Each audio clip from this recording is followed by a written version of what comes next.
let me tell you about old Baron Keto. That there mescalero feller what was toted along on a makeshift litter. 2 stout poles with a hefty blanket strung betwixt 'em, all hitched up to his horse's saddle.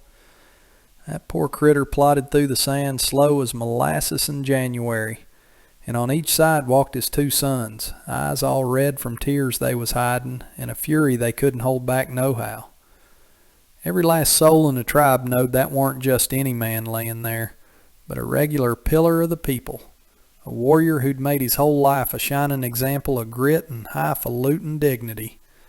He'd got his first feather when he warn't but 16 summers old, touching an enemy in the thick of fight without laying him low. That's the top-notch mark of daring, you bet. Later on in them scraps with the Comanches, 2 more feathers got pinned to his bonnet.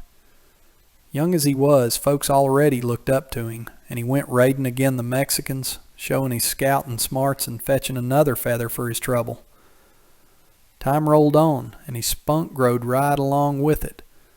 When them Comanches come plundering the village and rustled off the horses, old Balonqui, that's what they called him in their tongue, he up and flung himself on their trail all by his lonesome. Days on end he dogged 'em across the prairie, till he snuck right up to their camp.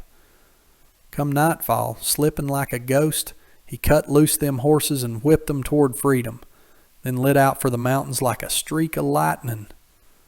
The whole Comanche outfit chased him hot-footed, but he knowed them rocky paths where no hoofprint showed, and them secret cuts and passes.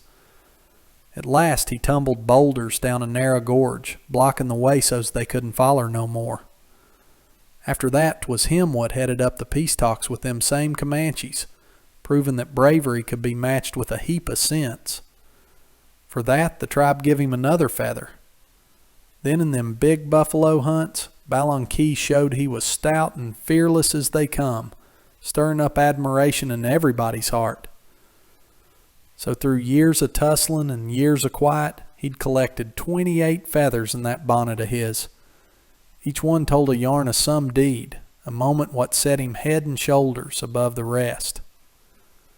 And come evening round the campfire, the young'uns 'd beg him to spin tales, and he'd reel off the story of each feather with a big old grin and a voice that'd catch you right in the funny bone. For Balonqui warn't just a hard fighter, no sir. Amongst his kin he was jolly as a jaybird, full of wit and always ready to lend a hand. First to hoist his spear in battle, but first to strike up a tune at the feast, too.